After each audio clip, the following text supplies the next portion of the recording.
Hola de nuevo a todos desde Londres 1671. Bueno, el día de hoy no estamos en Londres 1671, en nuestro estudio. Estamos saludándolos a todos desde este lugar que está muy cercano a nuestro estudio, que está precisamente unas cuadras aquí en la Altamira. Este lugar que se llama Bonito, un lugar muy recomendable para venir a comer, tomar algo. Salud. Y el día de hoy quiero platicarles un poco acerca de este tema, hacer un breve resumen de esta plática que tuvimos el otro día en la Casa de la Cultura de Tijuana sobre literatura y magia. Y bueno, antes que nada, quiero mandar un saludo a todos los que eh, colaboran en Londres 1671, Erika, Víctor, Paul, Jorge. Por cierto, por ahí habrán visto que andábamos Jorge y yo dando la vuelta en una playa, en un acantilado, viendo un poco la geografía, la fauna, la flora tal vez, eh, en estos terrenos cercanos a playas de Tijuana. Y un saludo también a todos los que nos están viendo, un saludo a todos los que han estado por acá con nosotros, un saludo a Wendy también, que colabora y que está en Casa de la Cultura.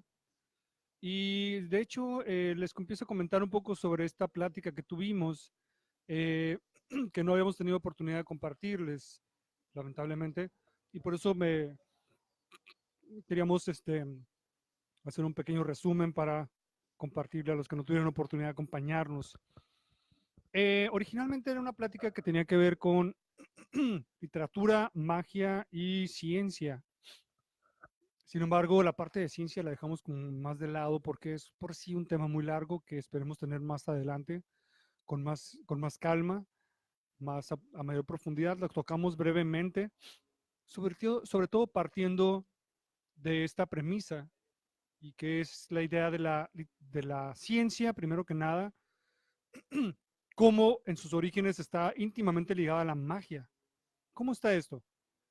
Justo ayer estábamos platicando sobre este tema, es muy interesante. Pensar en lo siguiente, antes de empezar a hablar de literatura, por supuesto. ¿Qué es lo que entendemos como magia? ¿Qué es lo que entendemos como ciencia? Y bueno, después veremos qué es lo que entendemos como literatura. Entonces, les empiezo platicando esta idea básicamente. Eh, las explicaciones que da el ser humano a las manifestaciones de la naturaleza han variado a través de los siglos y de los milenios. La percepción que tenemos de las cosas, empezando por el tiempo mismo, puede ser desde el punto de vista, como lo entendemos ahora, mágico, o puede ser desde un punto de vista científico. Sin embargo, vale preguntarnos en dónde está la diferencia entre la ciencia y la magia. Lo que hoy en día, en este siglo y en el siglo pasado, el siglo XX, siglo XXI, hemos entendido como la magia y lo que hemos entendido como ciencia. Eh, en ese sentido, ustedes se preguntarán o podrán dar esta explicación, los científicos podrán dar alguna explicación sobre, por ejemplo, las plantas. Ahorita estamos en verano, por cierto, estamos en un lugar lleno de plantas, ahorita no se alcanzan a ver, están de este lado. Tiene un jardín muy bonito aquí, yo creo que por eso lo pusieron así. Pero piensen en lo siguiente, una planta. ¿Por qué crece una planta? ¿Cómo es que la planta pasa a través de los ciclos de las estaciones del año? ¿Sí? ¿De dónde viene la información genética? ¿Cómo funciona la información genética? ¿Cómo es que la genética, cómo es que el ADN tiene su propia inteligencia y memoria? ¿Cómo es que una planta recibe información genética que se ha transmitido de una generación a otra? No nada más las plantas, los animales y demás, los seres humanos. Bueno, la explicación científica sería eso, porque hay unos factores que hay elementos que llevan carga, eh, ¿cómo le llamarían? Información. Hay una inteligencia de por medio, hay una memoria. Bien, eso nos dice la ciencia, pero si nos preguntamos más, ¿qué nos dice? Ok, perfecto, ya sabemos que existe el ADN, etcétera. ¿Y de dónde viene eso? ¿Quién lo programa? ¿Cómo surge? ¿Cuál es el origen de eso? Y ahí es donde la ciencia empieza a enmudecer. Y es donde lo que en algún momento puede entenderse como magia o como mística, o para muchos la religión, o las ciencias ocultas para algunos, es la que dan esas explicaciones, la que nos dan algún sentido, alguna luz, por así decirlo. Bien, el ser humano cuando surge como tal, empieza a dar ese tipo de explicaciones. Y para terminar con este resumen, con esta introducción, digamos, es importante anotar lo siguiente. Lo que entendemos como ciencia ha existido siempre, sin embargo, no es el mismo tipo de ciencia, porque también existe lo que en algún momento dado se entendía como ciencia y que para nosotros hoy en día es la religión, o la mística, o la magia. Tanto así que libros como, no sé si sabían esto, piensen ustedes en un libro como el de Dante Alighieri, de la Divina Comedia. ¿Qué pasa con este libro? Todos sabemos, o ustedes recordarán, que se trata de un libro donde se describe que los tres niveles del universo, por así decirlo, la estructura del universo, o sea, el infierno, el purgatorio y el cielo. Ustedes dirán, sí, eso es ciencia, perdón, eso es religión, es la concepción judeocristiana del universo, o por lo menos cristiana, específicamente católica tal vez, de la Edad Media, que es cuando surge este libro, pero resulta que en su época este libro era considerado como una obra científica, ¿sí? Entonces, a eso me refería también con esto. Ya ni se diga lo que sucede con la mitología, lo que entendemos con mitología. Hemos hablado aquí en nuestras transmisiones alguna vez sobre qué pasa con los mitos. Sabemos todos que el sentido de los mitos, o lo que entendemos como mitología, que son estas narraciones en donde las cosas, los factores, los elementos del mundo son explicados a través de lo divino. Era la única explicación que existía, no había otra, no había otra opción. Tanto así que sabemos que las narraciones mitológicas era el único tipo de narración que existía en su momento, o el primer tipo de narración. Así de importante es porque tocaba lo más importante, que era explicar al mundo, explicar al ser humano, explicar los fenómenos cósmicos y naturales.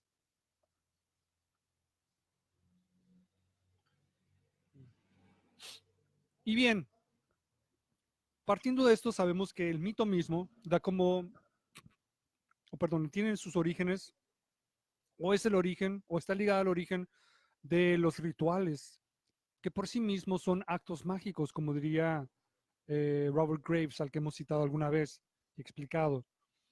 Actos mágicos que tenían como propósito lograr la manipulación o el favor de los factores naturales para la supervivencia, para diversas cosas. Ya sea la lluvia, las plantas que nos den fruto, que los seres humanos y las mujeres sean fértiles, los animales también sean fértiles, etcétera, etcétera. Conforme va avanzando la humanidad y se vuelve más compleja, se van refinando las dinámicas sociales, también la percepción se va refinando, también el propósito de los rituales se van refinando. Y en ese sentido, las narraciones se van refinando, se van volviendo más complejas, más depuradas, en todos los sentidos. Eso nos lleva también a este otro libro, del cual hemos hablado ya en más de una ocasión, que es La morfología del cuento, de Vladimir Prop. Para los que no recuerden o no han tenido oportunidad de escuchar sobre esto, les resumo que es un libro donde se expone la forma en que una narración, un cuento en particular, los cuentos en particular, están construidos. Esto lo hace Prop a partir de la lectura y el análisis de los cuentos rusos folclóricos, cuentos mágicos, que leyó en el libro de Alexander Afanasiev, que son una colección que él hizo de cuentos folclóricos que habían sido narrados de manera oral a través de los siglos, por muchos siglos, desde la Edad Media o desde antes, mucho antes. Y aunque la parte principal de este libro, de este tratado, ensayo de Prop, es precisamente definir qué hace que un cuento sea un cuento, cuáles son las partes del cuento, cuáles son los elementos del cuento, cuáles personajes son. Y bueno, ha sido muy importante y muy trascendente para la literatura, para la teoría literaria, pero también para muchas otras cosas como la escritura misma, inclusive para el cine, el desarrollo del cine, porque son las bases de cómo se construye cualquier tipo de historia. ¿Sí? Les recomiendo que lo revisen. Yo me quería referir a otro aspecto que nos comenta Prop en su libro y que tiene que ver mucho con esto que hablaba de la mitología. ¿En dónde está el punto de encuentro entre lo que entendemos como cuentos o narraciones que en un momento dado se vuelven literarias y cosas como el mito o las narraciones místicas o religiosas, por ejemplo? Y bueno, precisamente Prop nos habla de un detalle interesante. Resulta que entre todos los cuentos que analiza, de los cuentos rusos, hay uno que sobresale y que es famoso, de hecho es el de la bruja Baba Yaga. La bruja Baba Yaga es, una, es un personaje que de manera muy generalizada, muy general, se entiende como un personaje maligno, un personaje antagonista, un personaje que hace daño tal vez, un agresor, como los define el mismo Prop. Sin embargo, curiosamente, empieza a rastrear en un momento dado en el libro, Prop, dice, fíjense que los cuentos eh, varían, se transforman a través del tiempo, a través eh, de cómo lo va contando una generación tras otra, al grado de que los elementos del cuento también se transforman. ¿Qué quiere decir esto? Si había un personaje de un tipo, en otro cuento aparece, pero no siempre va a aparecer de la misma manera, porque, entre muchas otras cosas, nos dice Prop, los elementos como los personajes del cuento tienen un propósito independientemente de quién sea el personaje, independientemente de cómo sea el personaje, independientemente de cuáles sean sus características. Lo que importa es cuál es la función, literalmente la función, así le llama, cuál es la función que tiene dentro del cuento, cómo hace ese personaje, cómo contribuye ese personaje para que el cuento avance. Entonces, en el caso de la bruja Baba Yaga, el personaje que aparece como antagónico o maligno, lo pudo rastrear, pero en otros cuentos en donde el personaje se vuelve, perdón, originalmente no era necesariamente maligno, era un personaje que en un momento dado era alguien que ayudaba al protagonista, un donante, por ejemplo, porque recuerden, las brujas son mágicas y la magia no nada más es negativa, también existe lo que entendemos como esta magia positiva. Eso quiere decir que en un momento dado la bruja Baba Yaga era un personaje que daba algo al héroe para que llevara a cabo su hazaña. Y yéndonos para atrás, podemos encontrar que tiene cualidades que la vinculan con un personaje que aparece en unos cantos que están en los Vedas. Los Vedas son estos escritos en sánscrito del norte de la India que guardan una sabiduría muy antigua y que se sabe que influyeron a otras civilizaciones y que se filtraron en el folclore en un momento dado de otros pueblos como el ruso, precisamente. Se sabe también, por ejemplo, que, la, que los arios, esta raza aria llamada así, surge precisamente en el norte de la India. Entonces ahí hay un vínculo muy estrecho entre una cosa y otra. Podemos ver claramente cómo es que se vinculan. Por otro lado, el personaje del que habla Prop, originalmente en los Vedas, que está en los Vedas, es un personaje que es la dama de los bosques o la reina de los bosques, una cosa así, y que es un personaje que está en la naturaleza, es una especie de espíritu que está en la naturaleza y a la cual se le pueden pedir cosas, a la cual podemos, eh, con la cual se puede tener una comunión, por así decirlo. Entonces ahí es donde podemos ver ese vínculo, que se volvió en un personaje ya más simplificado, una mujer mágica que ayuda a los que le piden su ayuda, pero igual que en la naturaleza, eh, si se enfrenta de una manera no positiva, pues entonces puede hacernos daño o reaccionar de esta manera que entendemos como negativa. Y ahí es donde se vincula. Esto es muy interesante porque, por otro lado, la estructura de un cuento guarda una sabiduría muy importante, especialmente si contamos con si consideramos la idea de que los cuentos, la estructura de un cuento, ¿cuál es esa estructura de la que hablamos? Hay un niño, una niña, un joven, una joven, por lo regular, que tiene una prohibición por parte de sus padres o alguien que lo cuida, rompe transgrede, perdón, la prohibición, cae una situación adversa sobre él, tiene que salir de su casa, tiene que ir al bosque, se tiene que enfrentar, primero tiene que ir con alguien que lo ayude, un mago, por ejemplo, luego tiene que enfrentarse a un ente maligno, tal vez, como la bruja Baba Yaga, un dragón, etcétera. Tiene que llevar a cabo una hazaña, regresar a su casa, pasar por 2 o 3 situaciones adversas todavía y finalmente comprobar que él es celebre y ahora sí se puede casar. Así es muy, muy resumido lo que nos dice Prop. ¿Qué pasa? ¿A qué se parece, diríamos? Pues obviamente se parece a la vida.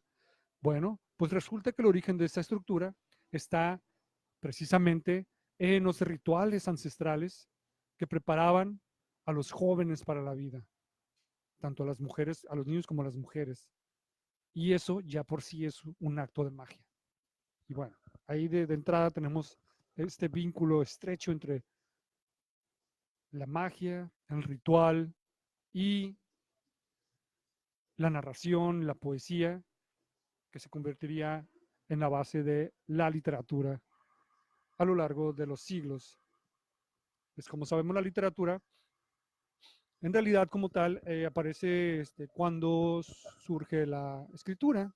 Y la escritura por sí misma también ha servido, originalmente no servía para narrar o para expresar situaciones y cuestiones emocionales o personales o fantásticas, sino eh, situaciones más bien pragmáticas como contar el dinero, hacer registro de propiedades, etcétera, etcétera, como sucede con los sumerios, quienes inventaron la escritura cuneiforme. En el caso también de los egipcios sucede parecido y otros pueblos. Sin embargo, un momento dado, la escritura misma se vuelve una forma, un instrumento, perdón, de magia, ¿sí? Como lo encontramos también, por ejemplo, en el caso de sabidurías como la cábala, cábala o cábala, como les quieran pronunciar, la quieran pronunciar, en donde la escritura misma, la conexión con la escritura, el contacto con la escritura, te puede conectar con estas formas o estas energías, perdón, superiores, ¿sí? Y que va más allá de las narraciones que están plasmadas a través de la misma escritura, como en el caso del, por decir algo, en la Torah, en el Éxodo, cuando Moisés sale con el pueblo de Israel de Egipto, cruzan el mar rojo, abre el mar rojo. Bueno, ahí hay una narración, hay una fábula, por así decirlo. Sin embargo, los cabalistas explican que hay algo detrás de eso. Se puede decodificar esa escritura en dos sentidos. Uno es cuál es la simbología detrás de eso. Y por otro lado, cuáles son los elementos que se sacan y la sabiduría que se puede sacar de esa decodificación. Se habla, por ejemplo, específicamente de ese paisaje de algo que entienden como los 72 nombres de Dios, que están escondidos, por así decirlo, en los versos donde se describe cuando Moisés abre el Mar Rojo y que es lo que usó precisamente para abrir el Mar Rojo. Y bueno, ahí los invito a que investiguen sobre esto, los 71 nombres de Dios, que no son nombres, son combinaciones de letras. Cada uno son de 3 letras y son 72 combinaciones de 3 letras cada uno que sirven para conectarse con una forma de energía y auxiliarnos en cuestiones de nuestra vida, así como lo oyen. Bueno, este es un pequeño ejemplo también. Esto nos lo da el Zohar, que es el libro que decodifica la Biblia o la Torah. Por otro lado, hablando de estos temas, tenemos múltiples casos donde literatos, escritores, no solamente hablan sobre estas historias, estos temas mágicos, sino también ellos mismos se dedicaban a esto. Pero antes que nada quiero mandar un saludo a Garbancito B. Acevedo. Saludos, Garbancito. Luisa Alejandra Ramos, saludos. Claudia Lara, Judith Nevares, hola, qué placer que estés acá con nosotros. Y Rosaura Jiménez, un saludo a todos, mucha luz. Y bueno, por último les quería comentar un poco de esto. En este libro, que es un libro un poco raro, se llama En las fronteras de lo irracional, de Jacques Amadouit. Es un libro que es una especie de compendio de diversos temas que tienen que ver con lo que algunos conocen como ciencias ocultas, cuestiones mágicas, cuestiones sobrenaturales, etcétera. Y es muy recomendable. De hecho, pertenece a una colección que se llama Otros Mundos, de la editorial Plaza y Janés. Y bueno, uno de los casos precisamente es el mismo Paul Eluard, que es un poeta surrealista, eh, compañero del movimiento de gente como Bretón. Y curiosamente, él se la pasaba hablando de esos temas también en sus poemas. Y tiene que dice, esta idea de Paul Eluard que dice, hay otros mundos, pero están en este. Y esta es la frase que da nombre a la colección que tengo aquí, a la cual pertenece este libro que tengo aquí. Bueno, en este libro, nada más para que vean un poco de qué se trata, les quiero compartir. Estaría bueno hacer un día una plática especial sobre este libro. Pero bueno, fíjense, en este libro habla de, primero que nada, dice un mundo que rebasa la razón, un saber antiguo, la reconquista de los secretos tradicionales, descubrimiento de los signos, del sonambulismo a la hipnosis, poderes del hombre, técnicas de la evidencia, las profecías, potencia del espíritu, cuando el espíritu actúa sobre la materia, tema del cual hablan los cabalistas también. Las materializaciones de la brujería a la religión. ¿Sí? Entonces son como los temas que trata. Y bueno, lo interesante aquí es que nos da también algunos casos, algunos son sabidos, otros no, les decía yo, de literatos que de pronto se han acercado a esto que le llaman el ocultismo. Y voy a mencionar a dos nada más, porque son de los más sobresalientes. Los mencionaba el otro día en una plática ahí en Casa de la Cultura, para quienes estuvieron por ahí que recuerden. El caso de Maupassant, o Maupassant, que es el cuentista más importante de Francia. ¿Sí? Ustedes saben que en Francia sabrán que la novela es lo más importante de la literatura en Francia. ¿Sí? es como el fuerte de su literatura. El cuento no es tan fuerte, tan importante como en Hispanoamérica, por ejemplo. Sin embargo, Maupassant es el que se destaca. Y el caso es que, le resumo, la idea es que, dice Maupassant, decía, que para escribir lo que le sucedía una situación muy particular. De pronto estaba en su estudio y cuando iba a empezar a escribir, había una especie de desdoblamiento espiritual. Tocaban la puerta y entraba un ser que era él mismo, pero era un espectro que se acercaba y le dictaba todo lo que tenía que escribir. Bueno, este es el caso de Maupassant. Por otro lado, tenemos el caso del mismo Víctor Hugo. Víctor Hugo, recordarán, es el que escribió Los Miserables, Nuestra Señora de París, o Notre Dame de París, y muchísimos poemas legendarios, y obras de teatro también. Uno de los románticos más importantes, si no es que el más importante. Y bueno, él en un momento dado, cuando se retiró, después de una vida agitada, se dedicó a un aspecto del ocultismo que tenía que ver con la conexión con con los espíritus a través de lo que se conoce como las mesas giratorias, en que consiste en algo así como invocar a los espíritus en un cuarto, en algún lugar, de manera que éstas hicieran que las mesas se elevaran, giraran, y a través de ellas se escuchara la voz de de estos espíritus. Y lo curioso es que Maupassant, perdón, estaba hablando de Víctor Hugo, perdón. Víctor Hugo escribió un libro al respecto, donde describe,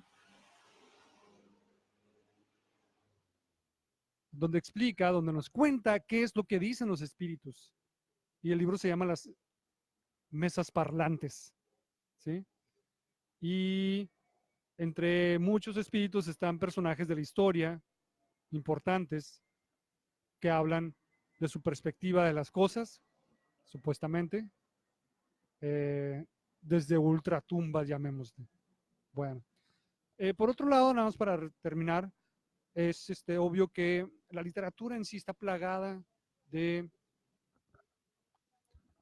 narraciones que tienen que ver con lo que entendemos como lo mágico, lo fantástico. Recordemos el caso, por ejemplo, de los hermanos Grimm, que retoman lo que hizo lo que comenta Prop, bueno, es previo a él, son previos a él, pero también encontramos casos de literatura fantástica más contemporánea como Borges, por ejemplo, eh, con muchos cuentos muy recomendables sobre todos estos temas que van desde lo mítico, lo mitológico, lo cabalístico, lo filosófico, etcétera, etcétera, ¿sí? Y que en muchos casos podemos entender como, los podemos entender como una situación metafórica, simbólica, pero en muchos casos habría que revisar qué pasa, ¿no? ¿Qué tan fuerte es esa conexión de lo que está escrito en un libro de literatura, en un cuento, en una novela, con los que realmente practican esto que se llama magia, ¿sí? Y bueno, con esto los quiero dejar. Eh, Esto fue un intento de un resumen de una plática mucho más larga que tuvimos.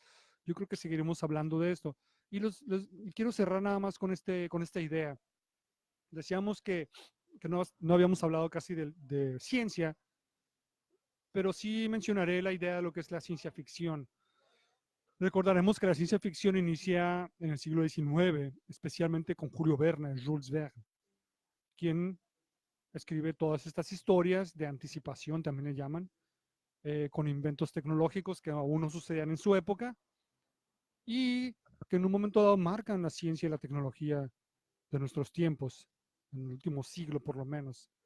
Eh, y por último, en ese sentido, hablando de cuestiones místicas, ¿qué pasa con la ciencia ficción como la de Julio Verne y la de otros tantos?